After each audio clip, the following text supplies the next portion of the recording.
লক্ষ টাকায় খাট কেনা যায়, ঘুম কেনা যায়, যায় কি বলো? সোনার পালং হলেও সেথা ঘুমিয়ে সুখ পাই কি বলো? দর্শক, এই গানটা গাওয়ার কোনো না কোনো উদ্দেশ্য আছে। এই বাজারে এসে এমন একটা জিনিস চোখে পড়ল যে যা দেখে আমি রীতিরকম অবাক হয়ে গেলাম। সেইটা হলো একজন কাকা দিন তার ১০০ কিংবা ১২০ টাকা ইনকাম। তো কাকা কিন্তু সেই ইনকাম দিয়েই খুব সুন্দরভাবে সংসার চালিয়ে চলে যাচ্ছে।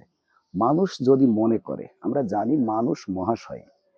মানুষের ইচ্ছাই অনেক দূর নিয়ে যেতে পারে।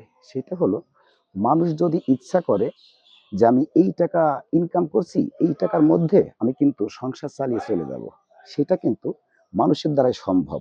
সেই অসম্ভব কিন্তু সম্ভব করেছে আমাদের এই চাচা।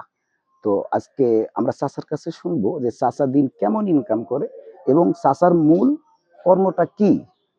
দর্শক, আমি যদি চাচার সাথে একটু কথা বলি তাহলে আপনি হয়তো বা বুঝতে পারবেন।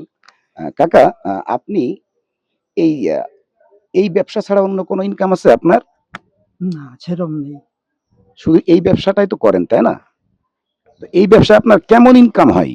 ওই ১০০, ১৫০, ১৩০ এরম ভাবে ইনকাম করা আল্লাহ এই বলে আমার সুখের সংসার রাখে। আচ্ছা, আপনি তো সংসার জীবন আমাকে বললেন যে আপনি সংসার জীবনে খুব সুখে আছেন।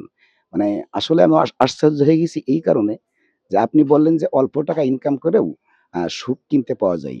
কোটি, কোটি টাকা ইনকাম করলেও সুখ আল্লাহ যদি না দেয় তো সেই ক্ষেত্রে সেই ব্যক্তি সুখ পায় না। না, তো তাহলে এই স্বীকার বিষয়ে একটু করব। বলেন তো?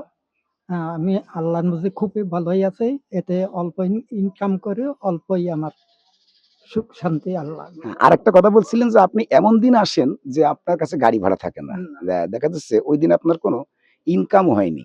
আপনি মানুষের দোকান থেকে ৳৫-১০ কর্জ করে নিয়ে বাসায় চলে যান। বাসায় ফিরে যান। তো আপনি সর্বশেষ মানে কেমন টাকা রেগুলার ইনকাম হয়? ওই প্রতিদিন ৬০-৭০ প্রতিদিন রেগুলার হয়। তার ৳৬০-৭০। এই আর ৬০-৭০ টাকায় আপনার বাজারঘাট সব হয়ে যায়? এই টুকটাক করে বেশ ওই অল্প, অল্প করি তো বেশি ভালোও করি না, বেশি খারাপ করি না। অল্প পাই দিয়ে প্রতিদিন ১টা ২টি জিনিস নিয়ে চলে যায়। পরিবারের সদস্য কতজন? পরে এখন ২ মেয়ে বিয়ে গেছে, ১ ছেলে, বাড়িওয়ালা আর আমি। বিটা-বিটি আর ৩ জন। আলহামদুলিল্লাহ, এখন আপনি খুব সুখে আছেন, তাই তো? যাক আলহামদুলিল্লাহ। দর্শক, দর্শকদের বিষয়ে একটা কথাই বলব, সেটা হলো যে অল্প ইনকাম করেও কিন্তু মানুষ সুখী হতে পারে। সেই সুখ আল্লাহর কাছে সেই রকম যদি মানুষ চায়। তো দর্শক, এই ছিল আজকের মতো। পরবর্তী ভিডিও দেখার জন্য আমন্ত্রণ রইল। আল্লাহ হাফেজ।